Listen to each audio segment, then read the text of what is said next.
आत्म पूजा उपनिषद की जिस यात्रा में हम लोग चल रहे हैं, आज उसमें हम 9वें सूत्र में प्रवेश करते हैं।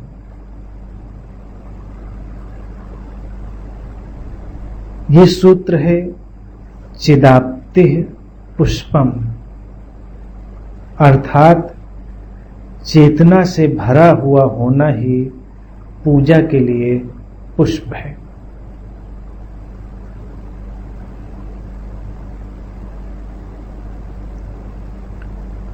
जब तुम पूजा के बारे में सोचते हो तो उसे तुम बिना फूलों के बिल्कुल भी सोच नहीं सकते। पूजा और फूल तुम्हारे लिए बिल्कुल साथ साथ है, लेकिन क्या बाहरी फूलों से पूजा का हो सकना संभव है? अगर ऐसा होता तो पूजा बड़ी ही सामान्य और साधारण हो जाती। आत्म पूजा उपनिषद का ऋषि कहता है,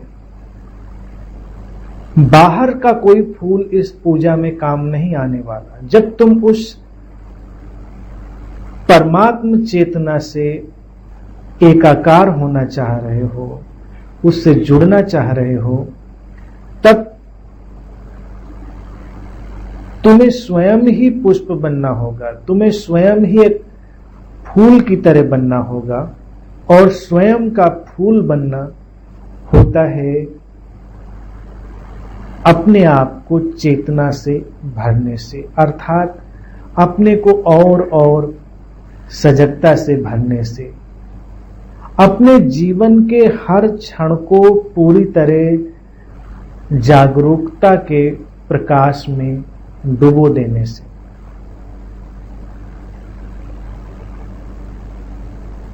अब जब तुम पूजा के बारे में आगे बढ़ोगे, तुम फूलों की तलाश प्रारंभ करोगे, तो तुम्हें यहां से प्रारंभ करना पड़ेगा। फूल एक महज प्रतीक था जो बाहर से उपयोग किया जाता।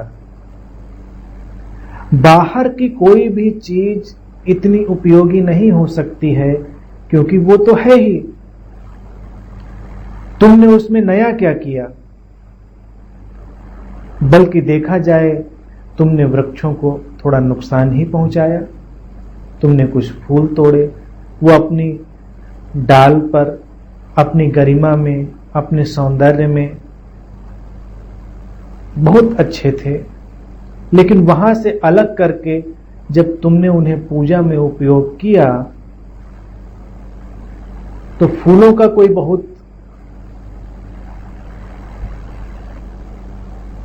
सुंदर उपयोग नहीं हुआ।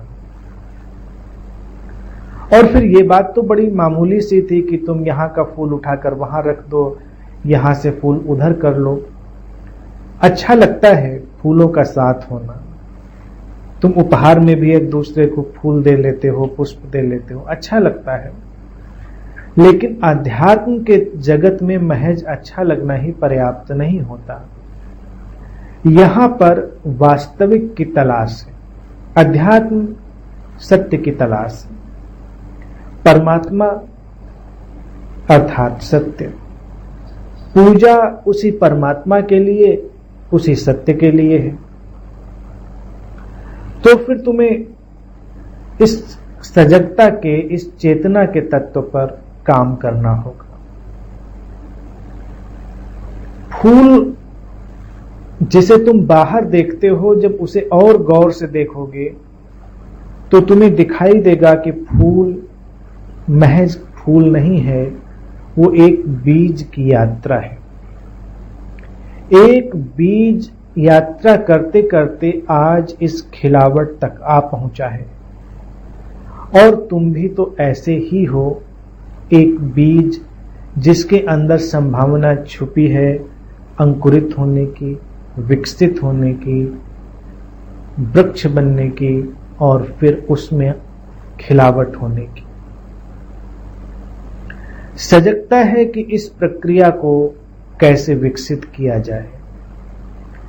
अगर तुम केवल बीज ही बने रह जाओ, सोए सोए रह जाओ,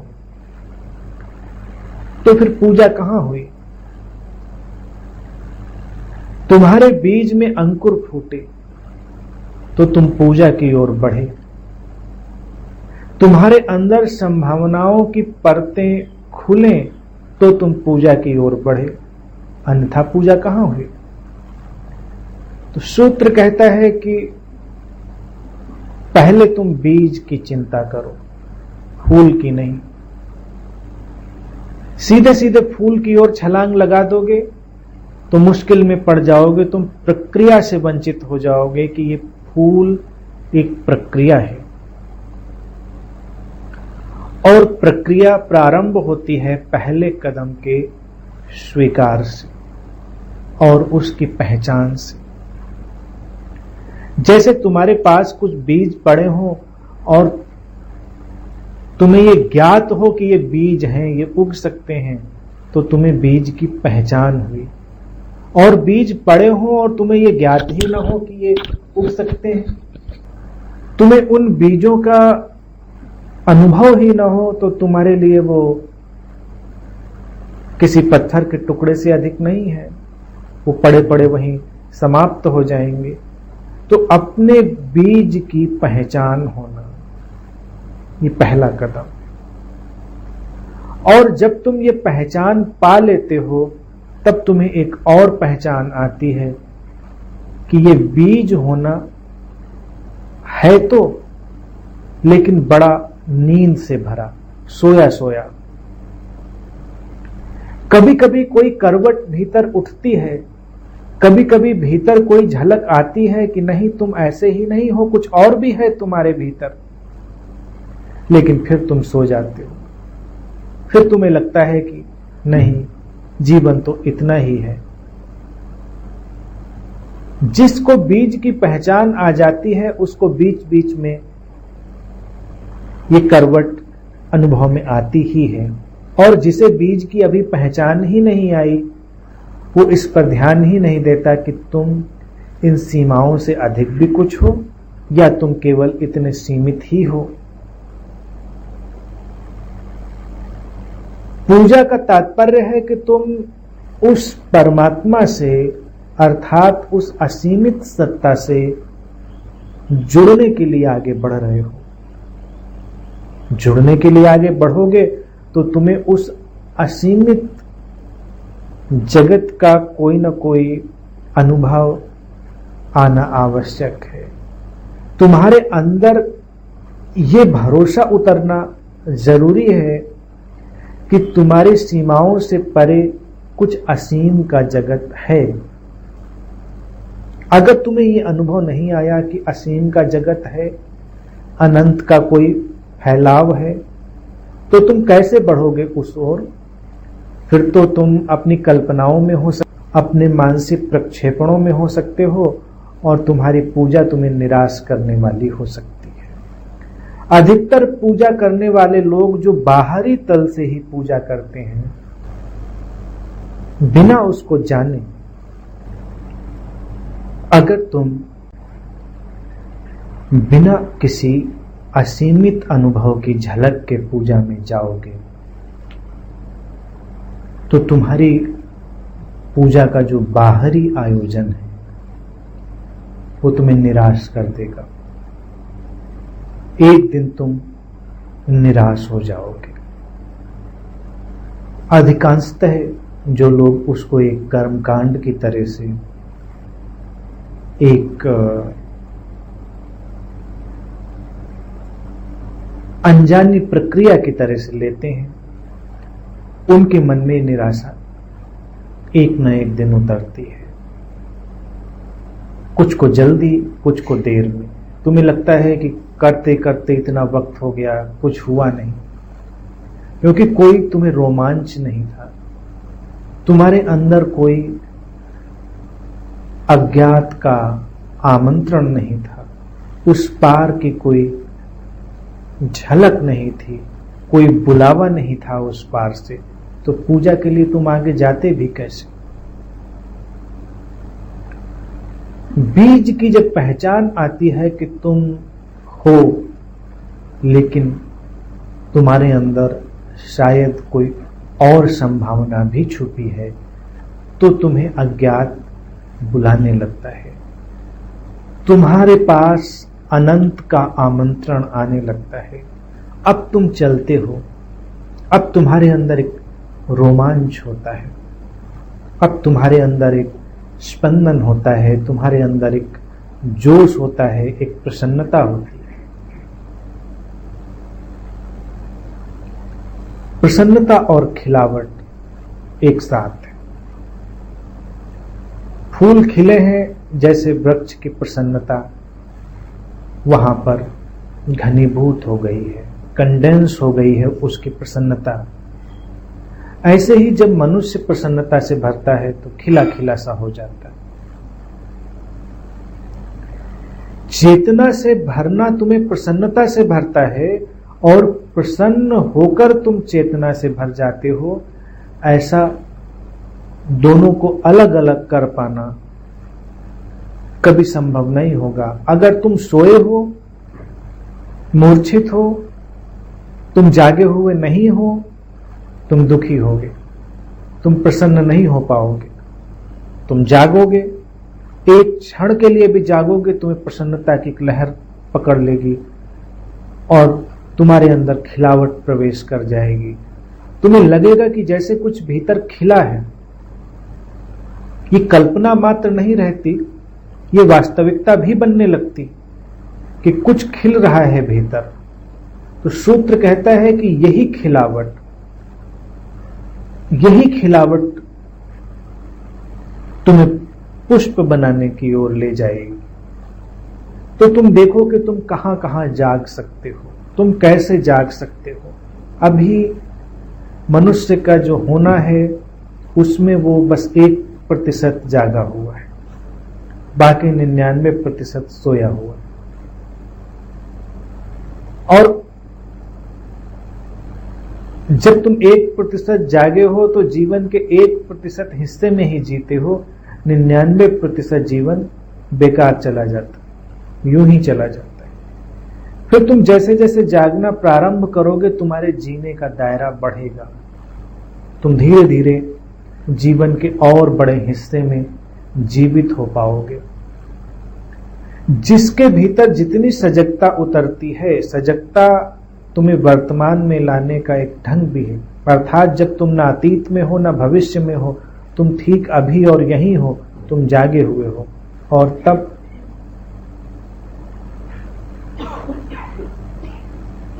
तुम्हारे अंदर एक नई ऊर्जा होती है, तुम प्रसन्न हो जाते हो। तुम्हें लगता है कि जीवन कुछ विस्तृत हो गया है। फूल खिलता है तो एक कली खुल जाती है, उसकी पंखुड़ियां बाहर की ओर फैल जाती हैं, विस्तृत हो जाती हैं। ऐसे ही जब तुम सजगता से भरते हो तो तुम्हें इसी एक्सपेंशन का अनुभव होता है कि जो तुम्हारी सीमाएं थी वो खुल गई हैं। तुम उस अज्ञात और असीम की ओर विकसित हो गए हो, तुम बढ़ गए हो उस ओर। एकमात्र उपाय यही है, जागरूकता का। फिर जागरूकता को लाने की अनेकानेक विधियां हैं। तुम सीधे ही उसमें जाग सकते हो। सीधे तब जाग पाओगे जब तुम अपने जीवन को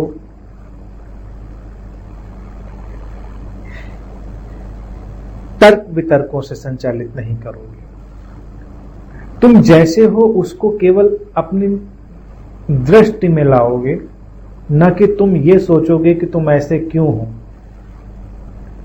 तुम जैसे हो वैसे क्यों हो, जब तुम इसको सिद्ध करने लगोगे, इसके बारे में बहुत अधिक तुम आग्रही हो जाओगे, तुम वर्तमान से कट जाओगे, अपनी जीवन ऊर्जा से भी कट जाओगे।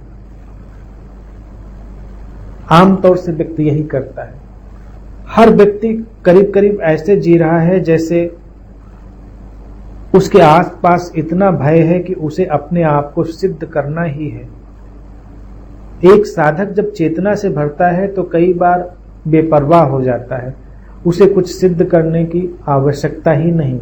सोया हुआ व्यक्ति सिद्ध करने में लगा रहता है, जागा हुआ व्यक्ति बस अपने होने के आनंद में होता है। तुम क्रोध में हो, काम में हो, लोभ में हो, ईर्ष्या में हो, प्रेम में हो, घृणा में हो, किसी भी प्रकार के भाव में हो, बस जाग जाओ। लेकिन जैसे ही तुम ये सोचना प्रारंभ करोगे तुम वहां क्यों हो, किस लिए हो, बस तुम्हारे अंदर बेहोशी आ जाएगी, तुम्हारी प्रसन्नता बाधित हो जाएगी, तुम कम सजग रह जाओगे। सजगता तुम्हारी आंतरिक ऊर्जा का उपयोग है। जो ऊर्जा अभी तुम्हारी भटकन में लगती है, जब तुम बस बिना किसी आग्रह के अपने जीवन को देखना प्रारंभ करते हो, तो वही ऊर्जा सजगता को उपलब्ध हो जाती है। ये बातें इतनी सीधी, सरल और साफ हैं कि समझने में तुम्हें मुश्किल होनी नहीं चाहिए। जैसे ही तुम जागोगे तो इसीलिए ऋषि ने कह दिया है कि पुष्प चेतना से भरा होना ही वो पुष्प है। तुम एक फूल की तरह हो जाओगे। जितना बेहोश व्यक्ति होता है वो फूल से विपरीत चला जाता है। मैं ये नहीं कहूंगा भी कांटे जैसा हो जाता है, क्योंकि कांटा भी खिलावट है, कांटा भी एक यात्रा है। वो फूल से विपरीत होता है, अर्थात पीछे लौट रहा होता है, वो बीज की तरफ होता है, बेजान सा, पत्थर के टुकड़े सा। बीज को हाथ में लोगे तुम्हें क्या अनुभव में आएगा? अगर तुम नहीं जानते हो ये बीज है तो तुम्हारे लिए वो एक कंकड़ जैसा है। और जब तुम सजगता से भर रहे होगे तब तुम फूल की तरह होगे, खिले हुए। इस फूल में वो सारी प्रक्रिया शामिल होगी जो बीज के टूटने से लेकर फूल के खिलने तक होती है। कभी कभी तुम ऐसे नाजुक और जीवन से भरे हुए हो सकते हो जैसे एक अंकुर होता है। अंकुर जब बीज अभी अभी टूटा है, वो नई यात्रा पर निकल रहा है, बहुत कोमल है, नाजुक है, लेकिन बड़ा ही ताजगी से भरा हुआ। किसी अंकुर को जब तुम देखते हो तो देखते देखते तुम भी ताजगी से भर जाते हो, लेकिन वो नाजुक है, कोमल है। तो कभी कभी तुम भी ऐसे ही हो सकते हो, ताजगी से भरे हुए लेकिन बड़े ही नाजुक। जरा सी बात से तुम्हारी वो कोमलता नष्ट हो सकती है, वो विकास नष्ट हो सकता है। इसीलिए सजगता के प्रारंभिक काल में तुम्हें संरक्षण की, सहयोग की बहुत आवश्यकता होती है। फिर धीरे धीरे तुम आगे बढ़ते हो, फिर वो पूरा का पूरा यात्रा पथ है। उस यात्रा पथ के किसी भी पड़ाव पर तुम हो सकते हो, वो फूल की ही यात्रा है। यानी कि फूल केवल उतना ही नहीं है जो तुम्हें आज दिखाई दे रहा है। वो अंकुर जो पहले दिन फूटा था वो भी फूल ही है, केवल उस यात्रा की ओर बढ़ता हुआ। वृक्ष की शाखाएं, प्रशाखाएं और पत्ते तुम्हें वो फूल नहीं जान पड़ते, लेकिन वो भी फूल ही हैं किसी अर्थ में, क्योंकि वो भी उस यात्रा में आगे ही बढ़ रहे हैं, आगे ही जा रहे हैं। इसलिए तुम कई कई पड़ावों से गुजरोगे इस सजगता की यात्रा में। तुम जिस किसी भी पड़ाव पर हो उसका आनंद लो, उसमें डूबो, और तब तुम्हारे लिए पूजा सहज ही घटेगी। पूजा घटने का इतना ही अर्थ होगा कि तुम सीमा से असीम में छलांग ले गए होगे। अचानक तुम अपनी इस सीमित यात्रा से अनंत यात्रा से जुड़ गए होगे और उस जुड़ाव के साथ ही तुम्हारे भीतर प्रसन्नता का एक झरना गिरने लगता है। जो की बात हो रही है, खुशी की बात हो रही है, साथ में आपने कहा कि कांटे भी एक खिलावट है,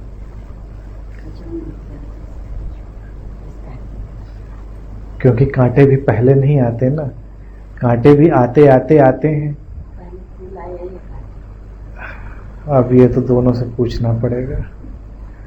कई बार फूल का अस्तित्व में जानना चाहिए। हाँ, अस्तित्व तो देखिए, कांटा भी एक विकास है वृक्ष का, फूल भी एक विकास है, फूल उसका चरम विकास है। और कई बार आप जानते ही हैं कि कांटे भी फूलों को संरक्षण देते हैं, उनको प्रोटेक्ट करते हैं। तो जब कोई फूल खिल रहा है तो वृक्ष की शाख में वहीं उसके साथ कोई कांटा भी विकसित हो रहा है, वो उस प्रोसेस में है, उस प्रक्रिया का हिस्सा है। तो कांटा इसलिए फूल से विपरीत नहीं हुआ। हमें विपरीत जान पड़ता है क्योंकि हमें लगता है कि हम फूल तोड़ लेते, चुन लेते फूल को, और जब फूल लेने जाते हैं तो कांटा चुभ जाता है, तो हमें वृक्ष से नाराजगी होती है, ये कांटा क्यों था इसमें। लेकिन वृक्ष ने कांटा उगाया ही इसलिए था कि वो फूल उगना था, उस फूल को एक सुरक्षा देनी थी। तो इसलिए कांटा एक काव्यात्मक रूप से तो बड़ा विपरीत जान पड़ता है, लेकिन वो उस सुरक्षा के लिए। अब वृक्षों में कांटे क्यों होते हैं? वृक्षों में कांटे इसलिए होते हैं क्योंकि वृक्ष कमजोर है, नाजुक है, उसको सुरक्षा चाहिए। आसपास के जो पशु हैं जो उस पर आक्रमण कर सकते हैं, उसे नष्ट कर सकते हैं, तो वृक्ष कांटे उगा लेता है उस सुरक्षा के लिए। इसीलिए देखिए, जब दरख्त होता है, बहुत बड़ा पेड़ होता है, तो कांटे नहीं होते उसमें। ज्यादातर कांटे छोटे पेड़ों में होते हैं, झाड़ियों में होते हैं, जिनको जानवर चढ़ सकते हैं, नुकसान कर सकते हैं। तो छोटी अवस्था में कांटे होते हैं। अगर बीज छोटा रहना चाहेगा तो कांटे होंगे। इसीलिए जो साधना के पहले काल में होता है, थोड़ा योगी है, साधक है, तो उसके अंदर बहुत कांटे होते हैं। बुराई नहीं है, मैं नहीं कहता कि उसको कांटे नहीं होने चाहिए। तुम सोचते हो कांटे हैं तो बड़ा बुरा हो गया, क्योंकि उसके अंदर कुछ ऐसा भी उग रहा है जिसकी सुरक्षा चाहिए, तो उसके अंदर कांटे आ जाते हैं सुरक्षा के लिए। लेकिन अगर वो वहीं पर रुक गया तो बात खत्म हो गई, फिर वो दुष्चक्र में उलझ गया। इसीलिए साधना के प्रारंभिक काल में व्यक्ति के अंदर अहंकार भी तीखा होता है, उसके अंदर प्रेम, श्रद्धा इत्यादि जितनी भावनाएं हैं वो बड़ी तीखी होती हैं। शुरुआती दौर का प्रेम जलते सूरज की रोशनी जैसा है, फिर धीरे धीरे वो चांदनी जैसा हो जाता है। लेकिन वो अहंकार बुरा नहीं है प्रारंभ में। इसीलिए अहंकार के बारे में जब बात की जाती है तो उसको बहुत समझदारी से देखना चाहिए। हमेशा अहंकार बुरा नहीं है, कई बार उस अहंकार के सहारे ही वो बचा हुआ है, और फिर जब वो आगे बढ़ जाए और ऊंचाई पर उठ जाए तो अहंकार को छोड़ देना पड़ता है। अब वो सुरक्षा मिल गई है जो नष्ट नहीं होगी। चेतना की वो अवस्था आ गई है जब तुम बच गए हो, नष्ट होने का कोई उपाय नहीं, तब ठीक है, तब कांटों की कोई जरूरत नहीं है। तो ऐसे ही जैसे वृक्षों में कांटे, ऐसे मनुष्यों में कांटे। जो मनुष्य जितना भयभीत है, जितना डरा हुआ है, कमजोर है, वो ज्यादा चुभने वाला है। जिसको अपने अंदर की संपदा का एहसास हो गया है, अपने अंदर की दिव्यता का एहसास हो गया है, उसके अंदर उतने कम कांटे, क्योंकि अब उसे किसी सुरक्षा की आवश्यकता नहीं। वो जान चुका है कि वो उस अस्तित्व के रहस्य में जी रहा है, रहस्य उसको आगे लेकर चल रहा है। तो वो एक तथाता की भाव दशा में, अर्थात वो समर्पित भाव दशा में अस्तित्व की प्रति, वहां कांटा नहीं मिलेगा।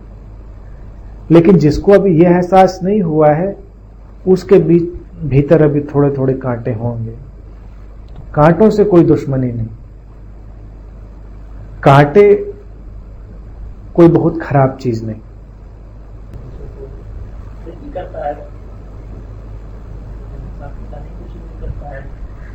हाँ भाई, वहां तक तो बात ठीक है। अब वृक्ष में कांटे हैं लेकिन वो चल के किसी चुभने तो जाता नहीं।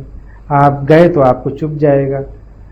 तो मनुष्य के साथ ये समस्या है कि वो जाके चुभ भी सकता है किसी को, तो वो समस्या है। यहीं पर चेतना का काम होगा ना, सजगता का। कई बार तुम्हारे ऊपर जब आक्रमण होगा तब तुम बचने के लिए चुभ सकते हो किसी को, तब तुम चेतना के प्रक्रिया में होगे, चेतना की, जागरूकता की। लेकिन जाकर किसी को जब चुभने की कोशिश करोगे तो ये बेहोशी होगी। एक साधक है, आप उसको कल्पना करिए, अभी अभी उसने ध्यान प्रारंभ किया है, कुछ उसके अंदर शक्ति का जागरण प्रारंभ हुआ है, कुछ उसके अंदर झलकें आनी प्रारंभ हुई हैं। तो आवश्यक है कि वो कुछ अपने को बचाए, सुरक्षित रखे। अगर वो बिल्कुल ही अपने को खुला छोड़ देगा तो वो नष्ट हो जाएगा। कोई भी तर्क कुतर्क, कोई भी विचार, कोई भी बात उसके कोमल अनुभव को नष्ट कर सकती है। तो वहां पर एक निश्चित किस्म का अहंकार उचित है कि जब कोई उसके ऊपर मानसिक, भावनात्मक, वैचारिक या शारीरिक किसी तरह का आक्रमण करे तो वो उस अहंकार के का चलते हुए अपनी सुरक्षा कर सके। वहां उचित है। वो कांटा है अहंकार बेशक, लेकिन तब समस्या हो जाएगी कि जब उसी अहंकार को लेकर वो किसी और पर आक्रमण करने चला जाए, किसी और के ऊपर अपनी बात थोपने चला जाए, किसी और के अंदर वो उसको परेशान करना चाहे, तब समस्या आ जाएगी। तो वृक्ष भी इसीलिए अपनी जगह पर है। सजगता, इनका कहना है कि सजगता एक विस्फोट की तरह से, साइलेंट एक्सप्लोजन की तरह से अंदर आती है। तो वो सही है। जब कभी तुम अचानक सजग हो जाते हो या वर्तमान में आ जाते हो तो तुम्हें ऐसा लगता है जैसे कुछ दरक गया है, तुम अपने से कुछ बड़े हो गए हो। तो वो साइलेंट एक्सप्लोजन है। इसीलिए प्रसन्नता की बात मैंने कही। चेतना से भरा होना पुष्प है और पुष्प प्रसन्नता का प्रतीक है। तो प्रसन्न होना ही वो अनुभव है। प्रसन्न नहीं हो, अप्रसन्न हो तो तुम सिकुड़े हुए हो जाओगे, अपने अंदर श्रिंक होते हुए। लेकिन प्रसन्न होगे तो लगेगा अचानक जैसे अपनी सीमाओं से बाहर निकल गए, कुछ अंदर सीमा तोड़ के बह गया है। तो वो साइलेंट एक्सप्लोजन है। फिर ये बढ़ता चला जाता है, ये एक असीमित स्तर तक ये बात जा सकती है। वही है आज के सूत्र पर। इसलिए मैं आप लोगों से बात कर रहा हूं क्योंकि आज के बोलने के लिए इतनी ही बात थी। आज का सूत्र ऐसा है, उसमें ज्यादा बोलने के लिए नहीं है। वो ऋषि कहता है चेतना से भरे होना पुष्प है। अब चेतना से भर जाओ, जाग जाओ, सजगता से भर जाओ। वही खिलावट है, वही पूजा के लिए पुष्प। तो इतना कहना है उसका।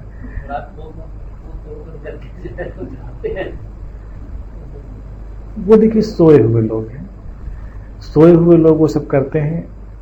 फूलों के बारे में पहले मान्यता ये थी कि कोई फूल जो गिर गया है आप उसका उपयोग कर लेते हैं, जो वृक्ष ने अपने आप छोड़ दिया है।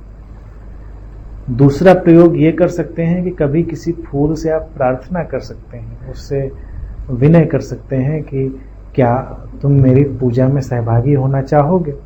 फिर अपने सजगता के तल से देखें क्या वो उत्तर देता है। अगर वो कहे हाँ मुझे तुम ले सकते हो, लो। लेकिन हमेशा अपनी कल्पना को न प्रक्षेपित करें, क्योंकि फूल तो बोलेगा नहीं, उसके लिए तुम्हें बहुत संवेदनशील होना पड़ेगा। लेकिन वो बोलते हैं, संवेदनशील होगे तो, क्योंकि प्रकृति भी जो है वो तुमसे अलग नहीं है। ये एक यूनिफाइड फील्ड है, तुम यूनिफाइड फील्ड में रह रहे हो। तो अगर तुम कल्पना करो कि ध्यान के प्रयोग में जा रहे हो और तुम्हें कोई इशारा मिलना है, तो एक सद्गुरु अगर तुम्हारे पास बोलने आता है तो वो क्या कर रहा है? वो आया, बोला, इशारे किए ताकि तुम जाग सको। एक प्रयास हुआ। तो किसी डाल पर खिला हुआ फूल भी कई बार इस इशारे में सहभागी बन सकता है, और वो उसकी प्रसन्नता है कि उसको खिला हुआ देखकर शायद तुम्हें खिलने का एहसास आ जाए। लेकिन ये तब जब बड़ी प्रार्थनापूर्ण संवाद के साथ वो आया हुआ हो, अन्यथा तो आक्रमण है, तुमने उसे तोड़ लिया। निश्चित रूप से वो हिंसा है, लेकिन प्रार्थनापूर्ण ढंग से उसमें फूल भी सहभागी होंगे कि कभी मंदिर में पूजा में कहीं फूल रखा है और तुमने देखा, देखते देखते तुम्हारे अंदर कुछ तरंग पकड़ गई कि हाँ खिलना चाहिए, खिलावट की बात है, तो फूल उसमें सहयोगी बन जाएगा, उससे कोई आपत्ति नहीं है। प्रकृति कभी अलग थलग नहीं है, वो हर तरफ से जब तुम आगे बढ़ना चाहते हो सहयोग करने के लिए तैयार रहती है। यही इसकी सुंदरता है। लेकिन जब तुम अपनी भावना की सोई हुई अवस्था में होते हो तो कोई भी चीज इशारा नहीं कर पाती, हर चीज उससे विपरीत पड़ी रह जाती है। इसीलिए कोई सदगुरु बोल भी रहा हो तो उसको सुनते हुए भी कहाँ बात समझ में आती, सारी बात सीधे सीधे कह रहा है, लेकिन हम इतने सोए हैं कि हमें नहीं सुनाई देती। अन्यथा हम बिल्कुल मौन में हो, शून्य में हो, तो वो बिना कहे ही अपनी बात हम तक पहुंचा दे, लेकिन हम शून्य होने के लिए अभी नहीं तैयार हैं, इसीलिए ये बोलने की बात होती है। पूजा के जितने भी उपाय हैं बस उनमें यही चीज है। और देखो फिर कितनी हैरान करने वाली बात है, पूजा के साथ प्रार्थना जुड़ी हुई है। तो तुम एक फूल के पास भी बिना प्रार्थनापूर्ण भावदशा के कैसे जा सकते हो? प्रार्थना ऐसा तो नहीं किसी मूर्ति के पास किसी मंदिर में ही करनी है, प्रार्थना तो वहीं से प्रारंभ हो गई कि पहले फूल के पास प्रार्थनापूर्ण ढंग से बैठे कि क्या इस यात्रा में शामिल हो गए, बस पूजा शुरू हो गई। और जिसके अंदर इतनी प्रार्थनापूर्ण भावदशा नहीं है तो मंदिर में जाके वो प्रार्थना थोड़ी कर पाएगा, वहां तो कुछ शब्दों का उपयोग करेगा, कुछ और बातें होंगी, लेकिन प्रार्थना नहीं होगी। प्रकृति की जितनी भी चीजें हैं, जैसे सब्जी वगैरह भी है, तो उनको काटने से पहले प्रार्थना पूर्ण, उससे पहले जो है फूल से वो करें, उसके बाद भाव बदल जाए। बिल्कुल बदल जाएगा, और क्या, बिल्कुल बदल जाएगा। ये कोई हंसने की बात नहीं है, हाँ बिल्कुल बदल जाएगा। हंसने की बात नहीं, उसका गुणधर्म का अंतर पड़ेगा कि आप संवेदनशील हैं, आप बस संतुलन सजगता सब इसमें शामिल रख के चलेंगे। हमने श्रेष्ठ प्रतीक चुना, कांटा उस यात्रा के पड़ाव में, फूल जो है वो उसका अंतिम विकास है। कांटा इसीलिए आया, आप जीव विज्ञान जो वनस्पति शास्त्री है उससे भी अगर आप पूछेंगे तो कांटा पौधे में इसीलिए आया कि वो पौधे को, फूल को सुरक्षा दे सके। कांटा अंतिम नहीं है, ऐसा नहीं है कि फूल इसलिए खिला कि कांटा वहां पे बना रह सकता, कांटा इसलिए था कि फूल बना रह सके। तो हमने अंतिम प्रतीक चुन लिया, पीछे वाला प्रतीक चुनने की कोई आवश्यकता नहीं थी, वो तो सुरक्षा का कारण है। बस इतनी ही बात है। और जो राजन जी कह रहे हैं ये चाइनीज स्टोरी, ये ताओ की एक कथा है, और ताओ दर्शन इसी बात पर आधारित है, प्रकृति पर आधारित है। ताओ से जो आर्किटेक्ट डेवलप हुआ, आर्किटेक्चर डेवलप हुआ, वो भी प्रकृति को साथ में लेके चलता है। ताओ प्रकृति से सहयोग का दर्शन है। तो सहयोग जब आप करते हैं तो पूरी प्रकृति आपको सहयोग करती है। और हम ऐसे हैं, हम किसी भी प्रकृति की घटना से रत्ती भर भी संवेदनशील नहीं होते। तो इस सजगता की शुरुआत के लिए एक प्रयोग बस मैं बताऊंगा, पहले भी मैं कई बार बता चुका हूं। अपने शरीर से ही प्रारंभ करें, अपने शरीर के एक एक अंग से प्रारंभ करें, या पूरे शरीर से जब जैसा मन हो, और उससे बात करें। उसने तुम्हारी यात्रा में जो सहयोग दिया है उसके लिए उसको धन्यवाद दें, उससे संवाद करें, उसके प्रति जागें, उसका हाल चाल पूछें कभी, तो वो तुम्हारे लिए सहयोगी हो जाएगा। अब ये कितनी अजीब बात है, शरीर को हमने पहना, उसको लेकर चल रहे हैं और कभी शरीर का हाल चाल नहीं पूछा। वो तो शरीर ही कभी अपना बता देता है तो हमको पता चलता है कि अच्छा आज ये परेशानी है। शरीर चिल्ला के बताता है, हम नहीं उससे पूछते। हाँ, तो कभी हमको बिना किसी परेशानी के शरीर से पूछ लेना चाहिए कि और सब ठीक है। सिर से पूछ लो, पैर से पूछ लो, हाथ से पूछ लो, आंख से पूछ लो कि इतने दिन तक हमारा संग साथ है, तुमने इतना सहयोग किया, आज इस क्षण में तुम्हारे साथ सब ठीक है या कोई समस्या है, कोई बात है तो मुझे बता सकते हो और हम उस पर अपना जो भी सजगता का प्रकाश है उसको डालें। फिर देखें बड़ा अंतर आएगा और बहुत सारी तो समस्याएं तिरोहित हो जाएंगी, गायब हो जाएंगी। कई सारी समस्याएं संवाद से गायब हो जाती। सिर दर्द हो रहा है, अक्सर लोगों को हो जाता है, इस पर भी प्रयोग कर सकते हैं। अपने सिर से अंतर्मन में बात करेंगे, क्या समस्या है तुमको, क्यों दर्द है। कई बार कोई उत्तर नहीं आएगा, दर्द गायब हो जाएगा, क्योंकि जो आसपास के हमारे आभा मंडल में जो ऊर्जा होती है कई बार वो कहीं कहीं पर ब्लॉक हो जाती है, कहीं पर उसके पैचेस बन जाते हैं और वो कहीं कहीं समस्याएं पैदा करती है। शुक्ला जी इस पे ज्यादा अच्छी बात बताएंगे। अब ये आत्म पूजा उपनिषद है, रेकी पे भी जाएगा।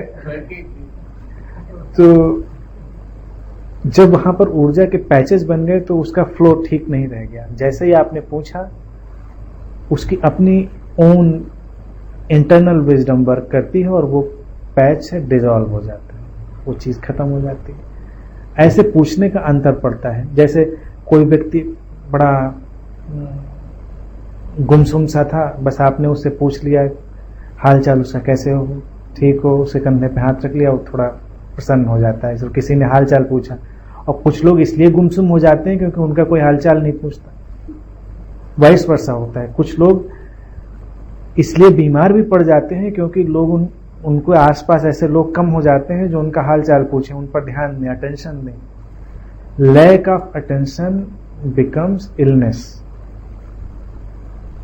और ओवर अटेंशन हो जाए, जैसे कोई बहुत ज्यादा अटेंशन सीख करने लगे तो विक्षिप्तता। जैसे किसी इंसान को ये पकड़ जाए मेरे ऊपर बहुत अटेंशन हो, बहुत अटेंशन हो, तो वो स्किज़ोफ्रेनिया की ओर बढ़ जाएगा धीरे धीरे। सेल्फ अटेंशन, दूसरे का नहीं, सेल्फ अटेंशन, अपना ध्यान दिया अपने ऊपर, बैठे थे, यही सजगता, चेतना यही है। आमतौर से तो हम दूसरे से ही संचालित हैं कि दूसरा हमसे बात कर हो जाए, दूसरा ना पूछे ना बोले, ये असजगता है। चेतना हमने खुद अपने आप से पूछ लिया। अपना नाम लेके कई बार पूछिए, ये भी प्रयोग करिए, एक एक अंग को पूछिए और जो भी नाम हो कि और दुबे जी ठीक हैं, फिर अंदर से जवाब आने दीजिए हाँ ठीक।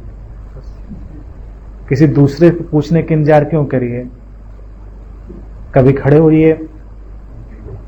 और उज्जवल, कोई समस्या है तुम्हारे साथ, ठीक हो? ठीक। क्योंकि तुम इसी के लिए दूसरे के पास भाग के जा रहे होते हो। तुम जाओ, फिर कोई तुमसे पूछे कैसे हो, और जितने प्यार से पूछे तुम उतने खुश हो जाते हो। तो खुद अपने से उतने प्यार से पूछ लें। और ये एक शरीर जो है वो उतना ही प्रकृति का हिस्सा है जितनी प्रकृति की कोई भी अन्य चीज। चाहे किसी पौधे का फूल लेने जाए और चाहे अपने शरीर के पास लौटें, वो उतनी ही दूर है, क्योंकि जो हमारी चेतना है और शरीर है इनके बीच में बड़ा अंतराल है। चेतना ने शरीर को धारण किया हुआ है, वो दूर है। तो इसीलिए ये संवाद, ये प्यार से देखना, ध्यान देना, ये सब अपना काम करता है, इसका चमत्कार होता है। तो इस प्रयोग को करें और जागरूकता बढ़ेगी, फिर धीरे धीरे देखेंगे कि हम और सजग हो रहे हैं। ठीक है, आज के लिए इतनी ही बात।